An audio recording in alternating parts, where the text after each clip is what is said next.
So you're looking for a new job and you hate it. It's just so tough. I mean, updating your resume can be such a big hassle. Going through interviews is always tedious. It's literally a job looking for a job and you're just tired of it.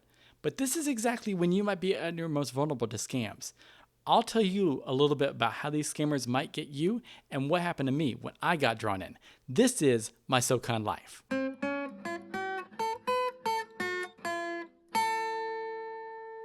So I was out there looking for a job, just hopping on, seeing what kind of postings I could find, searching all different kinds of message boards, and I found something that seemed kind of interesting. I mean, this was a little bit different than what I had done before, but I thought, hey, this might be a great way to get onto a new career path. So I emailed them, waiting for a response. Hopefully I might hear back from them. And guess what? I did. And so when they responded, I thought this was great. This is fantastic. This is exactly what you want to hear, especially when you're looking for a new job, let alone a new career path. I mean, somebody actually thinks that you're qualified to do the role. This is why you're trying to pursue something new, right? So, they started asking me more about my work history, my resume, different contact info. I began to ask them a little bit more about the role itself. And it turns out this was actually more of like an executive assistant type role. So obviously it's a little bit different than what I had done before, but I thought, hey, this is a great way to hop on a new train track and actually get on that path.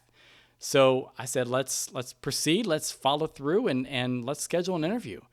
I wanted to make sure that I got some more details from them, and that way we could coordinate something and get something on the calendar. So after all this, I'm getting obviously kind of excited. I mean, I really am looking forward to this because this is a great way to start a new career path. And so, we ended the conversation with saying, yes, let's go ahead and get an interview scheduled. Let's work on that. And then that was it. But then a few days go by and I don't hear anything. So of course I go ahead and reach out to them and see what kind of reply that I get from them. And they actually said, oh, I'm so sorry. I totally intended to get back to you. I'm actually out of town right now. I'm thinking, okay, well, this is a local position, right? And they said, yeah, okay. Yeah, of course. It's locally there. So, we'll get the interview once I actually get back in town. And I'm thinking, okay, well, that sounds great. So what happens next? So what they tell me is that they're actually out of town right now up in Toronto, in Canada. And I'm kind of baffled but by this being such a long distance away, but maybe they're a C-suite or C-level executive of some kind. Obviously, seems very important if they're out of the country. And so I'm still intrigued, but I'm also questioning some things at this point. Seeing if it's completely viable. Whether I'm viable for the role or whether the role is viable itself, maybe there's other contenders. I don't know. So I begin to kind of see what other options that we need to do to coordinate something to get something on the books to actually follow through with an interview. So they said, sure. Don't worry. It's definitely a local position.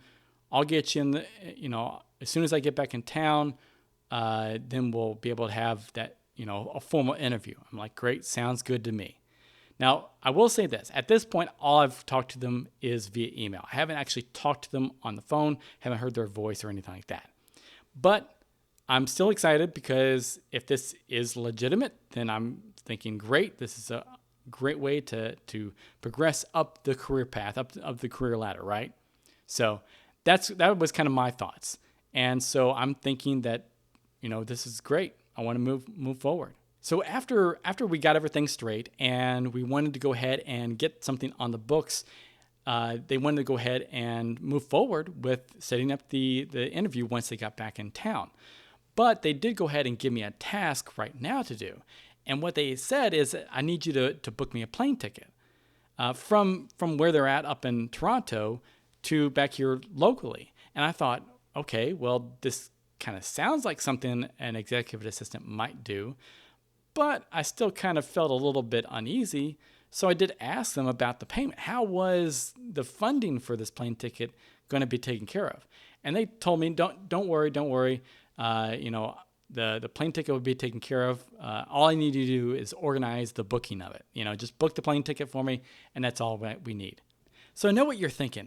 Total scam, right? Possibly, but maybe not.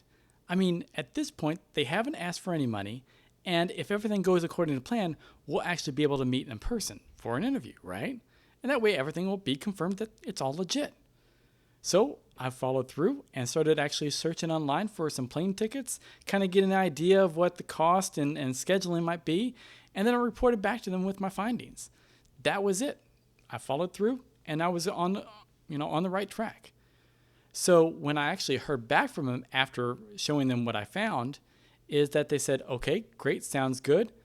And they followed through with wanting to send me a check. And I'm thinking, whoa, this is too much.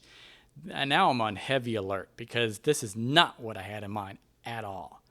I mean, they actually wanted to send me a check, put it into my bank account, and then be able to have those funds be used to purchase a ticket for them.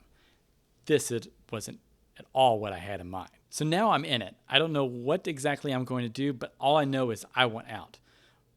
I mean, this is it. I'm just ready to be done with it altogether. But the check is already on its way, and sure enough, about a day or so later, it's in my mailbox. And I open the envelope, I pull the check out, and sure enough, there is a check inside with my name on it for a little over $2,100. And I begin to kind of examine the check a little bit. I look at the envelope to kind of see what information is on there, and I notice that there's an address on there that I don't recognize. It has no affiliation for Toronto or where I'm at or anything that had been mentioned before. So I take the address on there and I type it into Google and I look it up on Google Maps, and it just happens to be like this small kind of duplex type of home. Nothing extravagant, but it just seemed like an average size home. And I also noticed that there is a company name. Doesn't match anything that I've encountered before. Doesn't match any kind of description of what the person that I've been emailing all this time. It was for some kind of like construction contracting company of some sort of thing. And the strange part is that this same company was listed underneath the Google Map address. So that company was attached to that address. So there was some kind of pairing of some kind that was going on here. So now I get in contact with the person again, and I emailed them saying that I received the check. And I also say that, what's the deal with this address? This address doesn't match anything or the company name. And they blow it off and just kind of tell me, oh, this is actually one of a partner of ours or some kind of client of theirs that they were able to actually be able to use to get the funds to me. And so I guess this was some kind of way of being able to say, all right, since I'm up out of the country in Canada, this is how I'm able to get the funds to you, and that way you can use it. Well, obviously at this point, I'm totally done. And I'm realize that this is not something I want to have any hands in. Whether it's a scam or not at this point, I just don't want to have anything to do with it. So my next thoughts are, what do I do? And I'm thinking, okay, well, what I can do is I can go to the bank and tell them. At least I can get somebody else involved. So that's exactly what I did. Is I went to my bank, I took the envelope and the check, and I waited in line to speak to the teller. And I, walked up, told the teller my story. I said, I believe this is actually part of a scam. I said, here is the check. Here is the envelope. This is the address. This is what I found. I even gave her the email of the person that I've been contacted by, and kind of going back and forth. And she smiled and agreed and said, yeah, this definitely sounds like a scam. So I just kind of gave her the envelope, gave her the check. The check was never deposited into my account. And that was pretty much the end of it. I kind of thought about later, maybe I could have actually turned it in to law enforcement or the police or something like that to see what could have been done after that, to potentially see who might be able to be protected from whatever the next victim might be. But I didn't even think about that until later. So unfortunately, that's as far as I ended up getting with this. So what are your thoughts on this? I mean, does any of this sound familiar? I mean, scammers will not always ask for money up front, kind of like what they did in this case. The idea is that what they want to do is keep you on the hook. And the longer they can keep you on the hook, they can draw you in.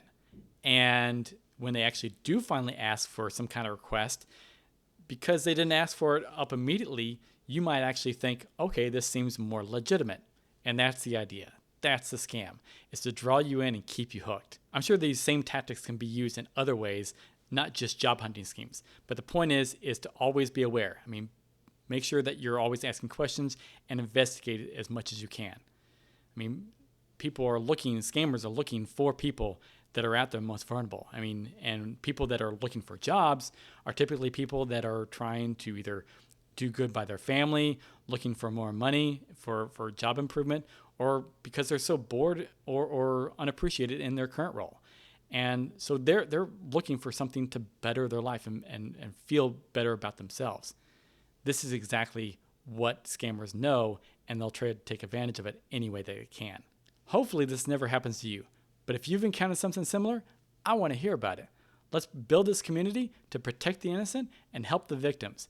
Likes and comments are always welcome to help boost the algorithm and awareness.